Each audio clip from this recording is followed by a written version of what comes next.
Resources are vital for human survival as well as for maintaining the quality of life.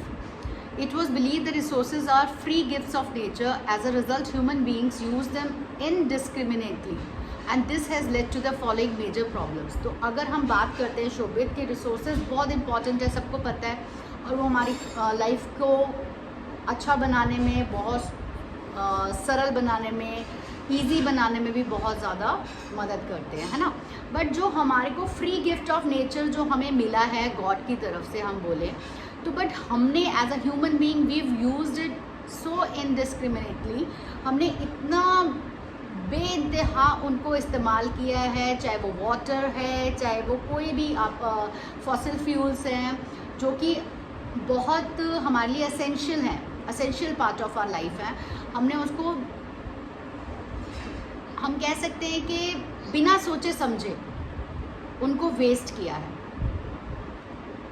क्योंकि आप fossil fuels की जब बात करते हो आपको पता है कि लाखों साल लगते हैं फॉसिल फ्यूल कोयला बनने में, है ना.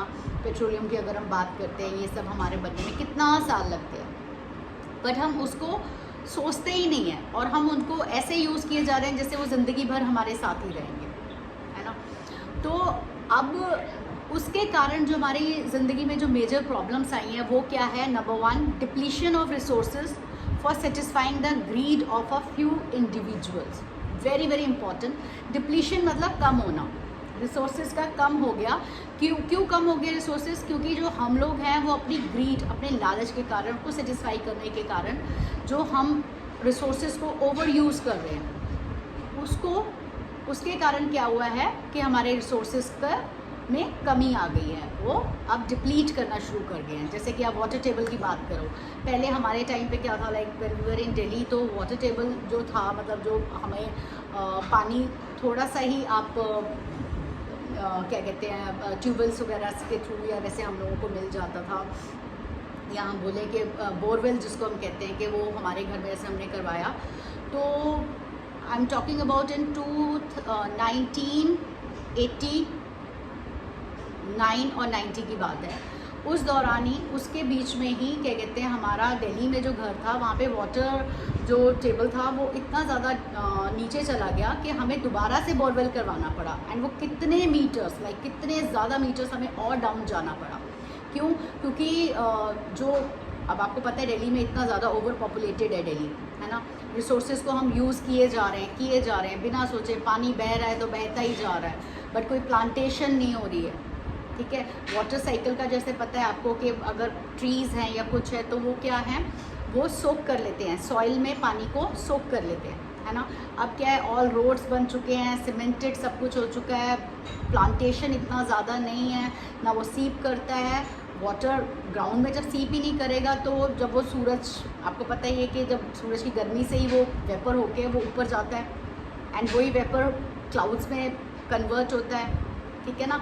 और वही क्लाउड्स जब टकराते हैं तो वो एज अ रेनफॉल हम लोगों को पानी मिलता है. तो वो अब हम उस वाटर को भी, रेन वाटर को भी हार्वेस्ट नहीं कर रहे हैं, जो कि Tamil Nadu, you are from Tamil Nadu, you know this better, कि आप लोगों के यहाँ पर तो ये बहुत ज़्यादा असेंशियल है. एंड ये आपके रूल्स में है कि आपका घर ही नहीं बन पाएगा अगर आपने रेन वाटर हार्वेस्टिंग अपने सिस्टम अपने घर में नहीं दिया. जो अभी ऑल ओवर इंडिया अभी तक ये चीज़ इम्प्लीमेंट नहीं की गई है. आई होप कि अभी करना शुरू कर दें. अब दिल्ली में तो शायद हो गया है, माई ब्रदर वॉज टेलिंग कि अभी ये आ चुका है, रूल बन चुका है. तो आई होप ये सारे इंडिया में ये रूल बने कि हम वाटर कंजर्वेशन पे ध्यान दें, जो कि बहुत ज़्यादा ज़रूरी है. तो फर्स्ट हमारा major problem was depletion of resources, जिससे मैंने एक वाटर का एक आपको एग्जांपल दे दिया.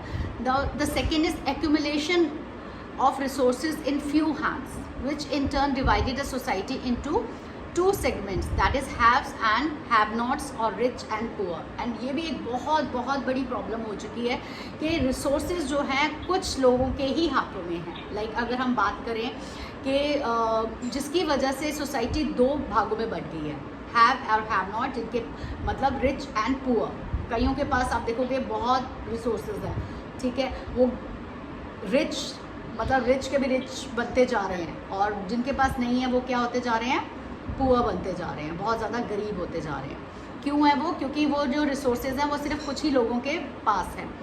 Now the third one is the major problem which occur due to the over utilization of these resources is indiscriminate exploitation of resources has led to global ecological crisis such as global warming, ozone layer depletion, environmental pollution and land degradation, which is very essential to notice.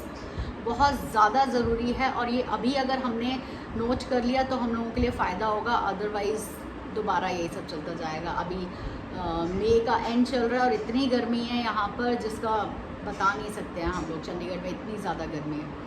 क्यों है ये? क्योंकि हमने indiscriminately exploit किया अपने resources को, चाहे वो पानी है, चाहे वो कोई भी, लाइक अगर आप बोलो अभी हम लाइट की बात करें, अभी एसी सब घरों में एसीज़ हैं. एसीज़ के कारण पीछे बाहर तो बहुत ज़्यादा, आपको पता ही है कि गर्मी तो बाहर तो बहुत ज़्यादा है, ठीक है. बट प्लांटेशन के बारे में कोई नहीं सोच रहा, जो हमें नेचुरली कूलेंट का काम करेगा, नेचुरली हमारे लिए बहुत ज़्यादा इफ़ेक्टिव रहेगा. तो अब हम इस पे अगर ध्यान देंगे तो आई होप कि हम लोगों की ये जो प्रॉब्लम्स हैं, एनवायरमेंटल पॉल्यूशन, जो land degradation and we can say global warming और ओजोन लेयर डिप्लीशन, जो कि हम बहुत टाइम से इनके बारे में बातें करते जा रहे हैं बट एक्शंस बहुत कम ले रहे हैं इसके बारे में. So this is high time to actually utilise them judiciously. ठीक है बेटू. तो ये आज हमने एक इंट्रोडक्शन दिया है इस चैप्टर के बारे में, वो है हमारा नेचुरल रिसोर्सेज एंड डेवलपमेंट. तो थोड़ा सा हमने आज पढ़ा है, तो कुछ और हम या तो इवनिंग में इसका थोड़ा सा हम कर लेंगे आफ्टर योर लंच, ठीक है, या हम इसको कल भी हम लोग we can continue with this. ठीक है बेटा.